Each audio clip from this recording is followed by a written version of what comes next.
A'udzubillahi minasyaitonirrajim. Bismillahirrahmanirrahim. Alhamdulillahirabbil alamin. Nahmaduhu wa nasta'inuhu wa nastahdihi wa nastaghfiruh wa na'udzubillahi min syururi anfusina wa min sayyiati a'malina. Man yahdihillahu fala mudilla lahu wa man yudlilhu fala hadiyalah. Nashhadu an la ilaha illallah wa nashhadu anna Muhammadan 'abduhu wa rasuluh. Allahumma shalli ala sayidina Muhammad wa ala alihi wa sahbihi ajma'in. Alhamdulillah, bersyukur pada Allah Subhanahu wa taala. Kita sekali lagi dapat bersama-sama dalam sesi tadabbur harian pada kali ini. Alhamdulillah, hari ini kita akan bersama-sama di muka surat yang ke-286 daripada Mashaf cetakan Madinah yang standard sekarang ni. InsyaAllah hari ini kita akan bersama-sama di surah Isra' ayat yang ke-39 sehingga ayat yang ke-49. InsyaAllah moga-moga kita akan dapat bersama-sama mentadabbur, dan saya harapkan insyaAllah kepada semua yang mempunyai kemudahan untuk membuka Mashaf akan dapat membuka Mashaf bersama-sama dengan kita pada kali ini dalam sesi tadabbur pada kali ini. InsyaAllah kita akan tengok, saya akan seperti biasa akan memulakan muqaddimah pembukaan sesi kita ini dengan kita akan membaca sedikit daripada satu ayat daripada permulaan daripada muka surat ini, insyaAllah 286. A'udzubillahi minasyaitonirrajim. Bismillahirrahmanirrahim.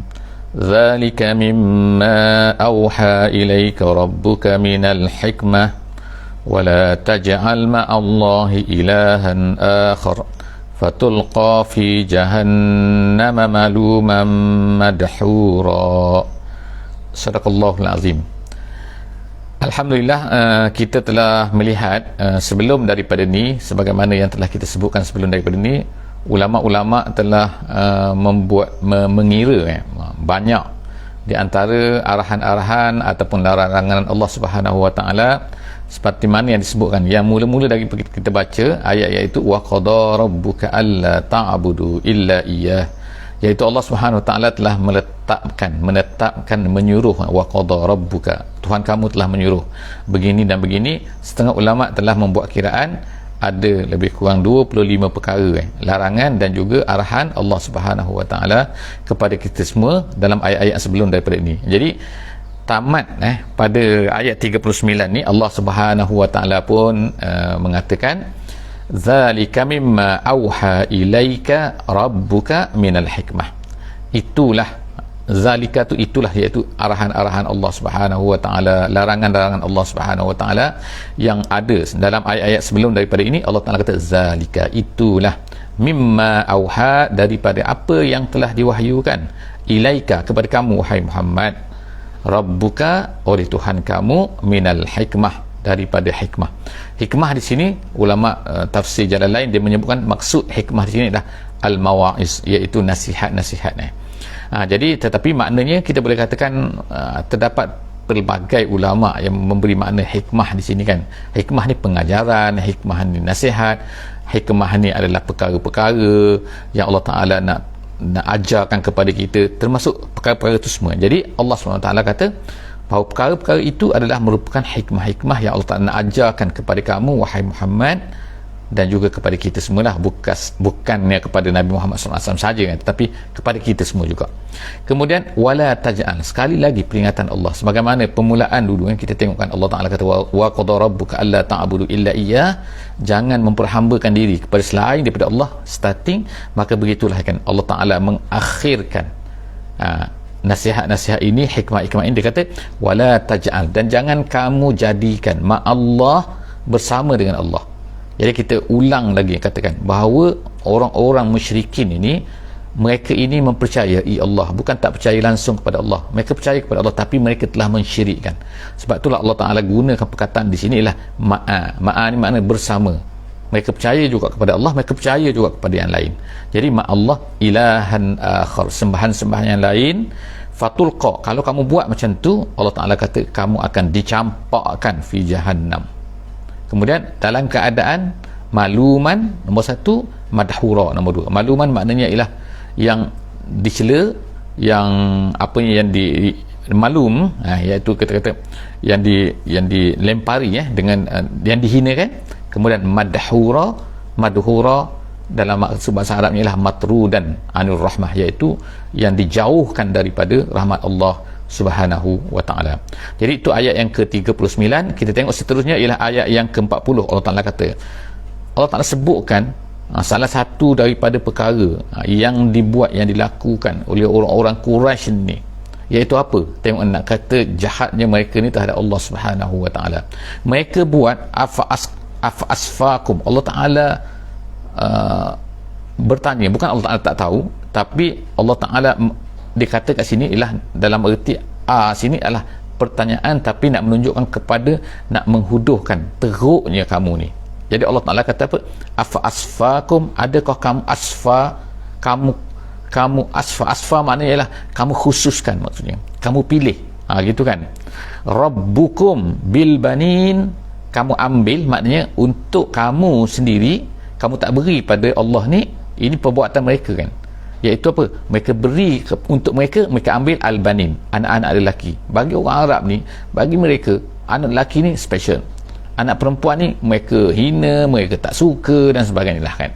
Jadi kalau anak perempuan ni, sebab itulah berlakunya wa'dul banat, iaitu mereka ni membunuh anak perempuan tu hidup-hidup. Tu bukanlah berlaku mana, tapi ada kebiasaan pada perangai mereka ni membunuh anak. Jadi mereka ni tak suka sangat kepada anak perempuan, memalukan mereka dan sebagainya lah kan. Jadi tapi tiba-tiba mereka berikan kepada Allah ni bila anak lelaki untuk mereka. Jadi Allah Ta'ala kata afa asfakum rabbukum bil banin wattakhaza minal malaikati inatha, dan mereka katakan bahawa untuk Allah itu dah Allah Ta'ala ada anak-anak perempuan, iaitu apa? Iaitu malaikat. Jadi mereka katakan, oh malaikat ni perempuan. Tengok kan, mana ada malaikat ni lelaki dan juga perempuan, tapi mereka katakan malaikat ni adalah perempuan. Malaikat ni ialah anak-anak perempuan Allah.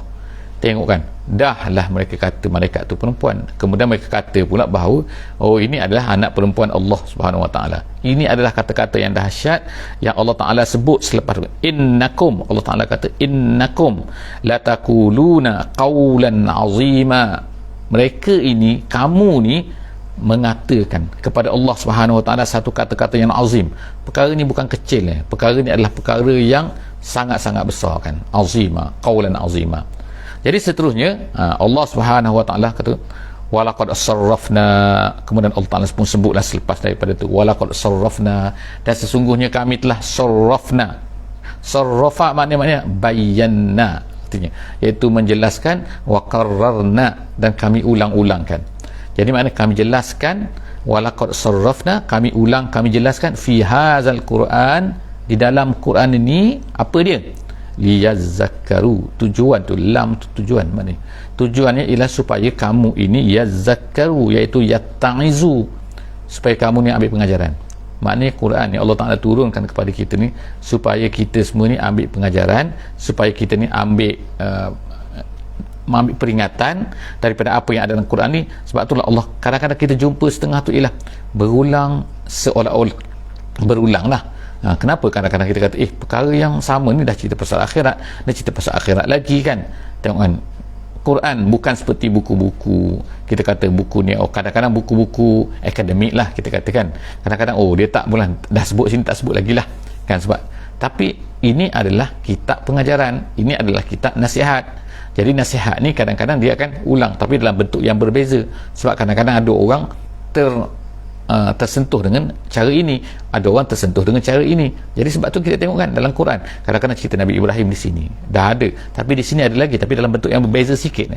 Kadang-kadang kisah Nabi Musa begini disebut di sini, kadang-kadang disebut di sini, ada lagi disebutkan, tapi dalam bentuk yang berbeza sikit. Jadi Allah Subhanahu Wa Taala kata, sebab tu dia kata sarrafna, kararna, dan juga bayanna, kami jelaskan, kami ulang-ulangkan, fi hadzal Quran liyazakkaru, itu tujuan dia, liyazakkaru wa ma yaziduhum illa nufura.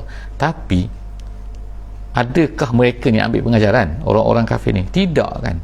Mereka ni makin lalai kan. Bukannya nak ambil pengajaran, tapi makin lari lagi. Nufura tu makna lari, macam sebagaimana disebut dalam ayat yang lain, seolah-olah mereka ni seperti kuda yang liar kan, ataupun seperti binatang yang liar kan, yang seolah takut kepada Al-Quran ni. bukannya nak. Jadi Allah SWT katakan wa ma yaziduhum, bila dibaca lagi mereka ni nufura, mereka takut. Kul law kana ma'ahu alihatun kama yaqulun, katakan wahai Muhammad, beritahu kepada mereka ni, law kana ma'ahu, kalaulah ada bersama dengan Allah, kan Allah Ta'ala guna lagi perkataan ma'a kan, maknanya bersama dengan Allah tu, kalau maknanya mereka syirik kan. Jadi mereka ni kalaulah bersama dengan Allah itu alihatun kama yaqulun, ada tuhan-tuhan lain lagi selain daripada Allah sebagaimana yang mereka katakan tu, izan labtaghaw, Allah Ta'ala kata labtaghaw ila zil arshi sabila. Labtaghaw di sini maksudnya ialah akan mencari jalan, maksudnya mencari berusaha. Siapa yang berusaha di sini? Ada dua pendapat ulama di sini kan, ada dua pendapat ulama. Satu pendapat ulama kata ialah itu Tuhan-Tuhan itu nescaya akan pergi ila zil arshi. Ini adalah pendapat masyhur, jadi kita ambil pendapat yang masyhur lah di sini kan, iaitu yang membawa maksud di sini ialah, katakan wahai Muhammad, kalaulah bersama dengan Allah itu ada Tuhan yang lain lagi. Tuhan yang lain maksudnya ialah Tuhan lain ni, minta maaf Tuhan yang lain ni makna kalaulah mereka ni standing dengan Allah Subhanahu Wa Taala, Lata ke ataupun Uzza ke ataupun Manat ke, apa-apalah Tuhan-Tuhan yang lain tu kalau mereka ni juga lah standing dengan Allah Subhanahu Wa Taala, kalau begitu kenapa mereka tak pergi kepada Allah Subhanahu Wa Taala? Allah Taala kata la bataru ila zil arshi. Zil arshi itu ialah Allah Subhanahu Wa Taala yang maha tinggi, yang mempunyai arash, yang memiliki arash. Kenapa dia tak pergi kepada Allah Subhanahu Wa Taala? Untuk apa pergi ni? Untuk, kalau ikut dalam tafsir jalan lain, iaitu liyuqatilu, untuk bergaduh, untuk berebut dengan Allah Subhanahu Wa Taala tu. Kenapa mereka ni lemah? Kenapa mereka tak pergi kepada Allah tu, berjumpa dengan Allah, bertemu dengan Allah, bergaduh dengan Allah? Kalaulah betul dakwaan. Of course lah tak betul, dakwaan ni adalah tak betul kan. Jadi Allah Subhanahu Wa Taala kata subhanah, maha suci Allah Subhanahu Wa Taala, maha suci Allah, maknanya semua benda tu adalah tak betul semua kan. Apa-apa yang mereka katakan adalah merupakan tak betul. Subhanahu wa ta'ala amma yaquluna uluwan kabira. Tengok kan, Allah Ta'ala sebutkan sini, maknanya ialah apa? Allah Ta'ala sebut maha suci, maha suci, maha suci Allah kan. Subhanahu wa ta'ala, maha suci Allah Subhanahu wa ta'ala. Subhanahu, kemudian wa ta'ala, kemudian amma yaqulun uluwan kabira. Apa yang mereka sebut tu jauh kan, jauh daripada apa yang sebenarnya. Uluwan kabira maknanya ialah satu benda yang sangat tinggi. Uluwan kabira, yang bersangat-sangat. Jadi Allah Ta'ala tak macam tu kan. Jadi itu adalah merupakan, kita kata ialah tanazzaha Allah Subhanahu Wa Ta'ala. Allah Ta'ala membersihkan daripada apa yang dakwah-dakwah mereka itu, dan Allah Ta'ala minta dah kan, memberi hujah-hujah, berdebat lah, beritahu kepada mereka sikit Muhammad ni kan. Tapi adakah mereka boleh jawab? Mereka boleh buat? Tak ada. Semua apa yang dikatakan tu langsung tak ada. Seterusnya ayat 44 ayat 44 Allah Subhanahu Wa Ta'ala kata, sekarang ni kalau mereka ni tidak mahu bertasbih, tidak mahu mensucikan Allah Subhanahu Wa Ta'ala, tak apa. Mereka ni manusia ni sikit di atas dunia ni kan. Manusia yang kafir tu pun sikit saja, tak banyak lagi. Makhluk Allah Subhanahu Wa Ta'ala yang lain selain daripada mereka ni lebih banyak lagi daripada mereka. Jadi apa kata Allah Subhanahu Wa Ta'ala di sini? Iaitu tusabbihu lahus samawatu as-sab'u, langit yang 7 bertasbih kepada Allah Subhanahu Wa Ta'ala, wal ardu, dan juga bumi, wa man fihinna, dan juga apa-apa yang ada pada keduanya. Maknanya langit yang 7 ni bukan langit 7 lapis langit ni, maksudnya ialah semua langit maknanya, semua yang di atas manusia ni kan. Kita berada di mana-mana pun, kalau kita kata bumi ni bulat, kemudian kita berada di mana-mana pun, itu adalah langit kan. Jadi keliling semua bumi kita ni yang ke atas sampai ke lapar, habis tu semua benda tu, dan kemudian apa yang ada dalam bumi, wal ardu, di atas bumi, di dalam bumi dan sebagainya, wa man fihinna, dan juga apa yang ada pada kedua-duanya. Pada langit yang 7 tu, sama tak kira lah bintang, bulan. Kalau atas bumi ni kan serangganya, binatangnya, rumput rampainya, pokoknya, semua sekali tu Allah Ta'ala kata tusabbihulah, semua tu bertasbih kepada Allah Subhanahu Wa Ta'ala. Jadi kalau mereka tak nak bertasbih, sudahlah kan, mereka mengatakan benda-benda yang tak betul kepada Allah Ta'ala lah, ikut mereka lah kan. Allah Ta'ala ditasbihkan oleh semua makhluk-makhluk yang lain ni. Kemudian wa in min syai'in, Allah Ta'ala tekankan lagi, tidak ada satu benda pun. Wa in min syai'in, in tu ialah nafi maknanya, tidak ada min syai'in, satu benda pun, illa yusabbihu bihamdi, melainkan semua tu bertasbih. Kata ulama sini ada perbezaan pendapat ulama lah. Ada yang kata bertasbih betul-betul, ada kata bertasbih dari segi maknanya, iaitu mensucikan Allah, ada yang kata tasbih dengan bunyinya. Itu adalah pandangan-pandangan ulama lah. Tetapi mereka semua sepakat mengatakan bahawa semua itu adalah bertasbih. Tapi bagaimana tasbih? Kita kata kita tak dengar pun, adakah subhanallah, adakah subhanallah? Tidak, kan? Ulama-ulama kata mereka itu tasbih. Allah Ta'ala sebut situ, walakin la tafqahuna tasbihahum, tapi kamu tak faham tasbih mereka. Kenapa tak faham? Kerana mereka bertasbih mengikut bahasa masing-masing. Bahasa pokoknya, bahasa kita semua faham. Bahasa ikan paus, manusia bukan main kaji, kan? Bahasa gajah, bahasa unta, bahasa ini, bahasa kucing, bahasa apa, kan? Kita faham. Bahasa cengkerek kita faham. Kita tak faham, kan? Sama-sama binatang mereka tak faham. Jadi apakah lagi kita nak faham macam mana, kan? Kita nak faham bahasa orang-orang dulu pun susah, kan? Tengok, kan, bahasa zaman Fir'aun ni macam mana. Itu bahasa. Tapi ini bentuk-bentuk dengan lagu-lagunya, dengan bunyi burung dan sebagainya, kan? Semua itu adalah merupakan tasbih kepada Allah. Guruh yang kita dengar, kan? Kita dengar di langit, kan? Itu adalah bertasbih kepada Allah Subhanahu Wa Ta'ala. Jadi sebab itulah bila kita dengar guruh, kita pun membacalah, kan? Telah bertasbihlah apa yang di langit dan di bumi, kan? Bertasbih guruh dan sebagainya. Jadi maknanya sini semua tu bertasbih menggunakan bahasa yang kita tak faham. Kita ingat ni, Allah Ta'ala jelaskan, la tafqahuna tasbihahum, tapi kamu tak faham tasbih mereka, innahu kana haliman ghafura. Dan Allah Ta'ala ni, Allah Ta'ala kata dia sangat-sangat halim dan sangat ghafur. Maksud halim, maksud ghafur sini ialah halim, iaitu Allah Ta'ala tidak mengambil tindakan kepada mereka kerana kejahatan mereka ni. Kalau ikut sepatutnya, bila mereka jahat, Allah Ta'ala ambil tindakan pada mereka, menghancurkan mereka dan sebagainya, menghantarkan azab kepada mereka. Tapi Allah Ta'ala tak ambil tindakan tu, kan? Kerana Allah Ta'ala bersifat halim, iaitu menangguhkan. Tak apa, Allah Ta'ala tidak segera untuk mengambil uqubah, mengenakan hukuman ke atas mereka ni.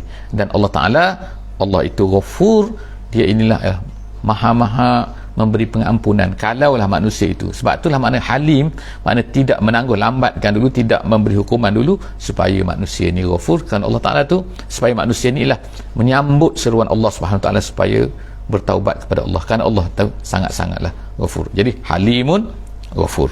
Seterusnya dalam ayat 45, kita tengok ayat yang 45, Allah Subhanahu Wa Ta'ala terus menyebutkan cerita wa iza qara'tal Quran. Allah Ta'ala pun sebutlah keadaan-keadaan yang berlaku ketika Nabi kita sallallahu alaihi wasallam berdakwah kepada orang-orang Quraisy ni, dan kita jugalah, kan, dalam keadaan kita sekarang pun, kalau kita berdakwah kepada orang-orang menceritakan Islam kepada orang yang tak Islam ni, kepada setengah-setengah tu apa yang berlaku.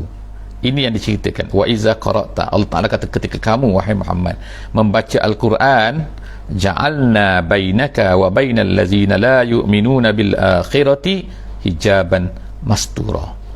Allah Ta'ala kata apabila kamu baca Quran, wahai Muhammad, kami jadikan di antara kamu, bainaka wa bainal ladzina la yu'minun, dan dengan orang-orang yang tidak beriman itu, orang tak beriman dengan akhirat itu, Allah Ta'ala kata hijaban, iaitu ada hijab, ada tirai, ada penutup, mastura yang menutup. Sini dia gunakan mastura, tapi maksudnya lah satira. Maksudnya itu memang dalam bahasa Arab dia macam tu, kan? Kadang-kadang dia menggunakan maf'ul tapi menunjukkan kepada fa'il. Jadi Allah Subhanahu Wa Ta'ala kata sini, kan, apabila kamu baca Quran, wahai Muhammad, Allah Ta'ala jadikan antara kamu, apa yang kamu baca tu, dengan mereka tu, kerana sikap mereka itu menjadikan bahawa mereka ni tak boleh nak faham, tak boleh nak mengerti apa yang kamu baca, padahal bahasa Arab, kan, bukannya bahasa lain, tapi mereka tak boleh nak faham. Sebab apa? Kerana kejahatan mereka, keingkaran mereka, ketidaksediaan mereka tu nak terima apa yang kamu bawa ni, menyebabkan Allah Ta'ala, maka Allah Ta'ala jadikanlah, kerana kedegilan mereka, kejahatan mereka tu menyebabkan mereka ni tak ni. Satu pendapat lain mengatakan di sini ialah hijaban mastura ni ialah maknanya iaitu betul-betul hijab, bukan hijab hati, bukan hijab tak boleh faham, tapi hijab betul-betul. Yakni diceritakan, dibawa kisah sebagaimana ulama-ulama tafsir kata, beberapa kisah yang berlaku, kan, di zaman Nabi sallallahu alaihi wasallam. Antaranya ialah arwah isteri kepada Abu Jahal tu yang datang mencari Muhammad tu, kan. Mana Muhammad, dia nak hentak Muhammad tu, kan, kerana kuat sangat berdakwah ni, dia nak hentak. Tapi bila mereka bila dia pergi tu, arwah tu kan pergi kepada Nabi SAW di Kaabah tu, dia tak nampak. Padahal pada masa tu Nabi dengan Abu Bakar ada di situ, sehingga dicari-cari kemudian dia lari. Dia tak jumpa. Abu Bakar tanya ya Rasulullah, dia tak nampak ke kamu ya Rasulullah? Dia tak jadi Allah Subhanahu Wa Taala melindungkan. Itu maknanya, itu salah satu daripada penafsiran lah yang dibawa oleh ulama-ulama mengenai dengan ayat ini.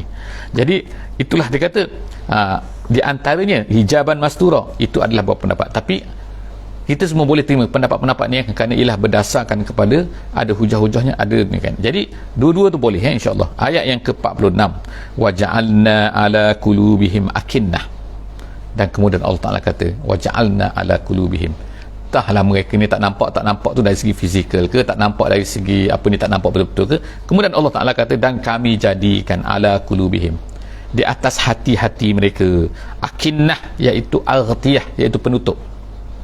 Yang satu benda yang tutup mana? Kalau mata kita pun di mata tutup, mana kita nampak? Satu benda tu bila Allah Ta'ala tutup hati tu, Allah Ta'ala kata, dan kami jadikan ke atas hati mereka itu akinnah, penutup, an yafqahu, sehingga mereka tak boleh nak faham. Penutup daripada kefahaman, maknanya mereka tak boleh faham Quran tu. Wa fi adhanihim, dan pada telinga-telinga mereka waqra ni makna satu benda yang berat yang menutup juga telinga mereka tu, sehingga mereka tak boleh dengar apa, mereka tak boleh dengar, mereka tak boleh faham. Jadi ini adalah bukan akibatlah hasil, bukan Allah Subhanahu Wa Taala tak nak beri mendengar mereka ni, tetapi mereka telah berbuat sesuatu benda yang menyebabkan Allah Ta'ala pun tutup dah di atas hati mereka. Jadi maknanya sini ya Allah Subhanahu Wa Ta'ala boleh buat benda ni kalau orang tu tersangat-sangat lah kan, tak mau, kerana dia sendiri kan tak nak berusaha untuk mendapat kefahaman Al-Quran, untuk mendapat ni kan, bahkan dia mengganggu lagi sebagaimana lah yang berlaku di zaman Nabi SAW. Jadi kita harapnya kan insya-Allah kita berusaha kan, kita hendaklah menjadi orang-orang yang nak faham, nak dengar Quran itu, nak tahu makna dia, nak tahu pengajaran-pengajarannya, nak ambil nasihat daripada Al-Quran tu. Kita tak nak jadi seperti orang-orang Quraisy ini, yang mana mereka ini Allah SWT dah jadikan mereka ni orang Arab, mereka ni faham bahasa, mereka ni faham Quran dan tapi mereka ni tak dapat faham juga. Sebab apa? Allah Ta'ala dah jadi tutup lah. Sebab apa? Kerana keras hati mereka, kerana keingkaran mereka, kerana kejahatan mereka, kerana halangan mereka terhadap agama, menyebabkan Allah Subhanahu Wa Ta'ala jadikan wa ja'alna ala qulubihim akinnah.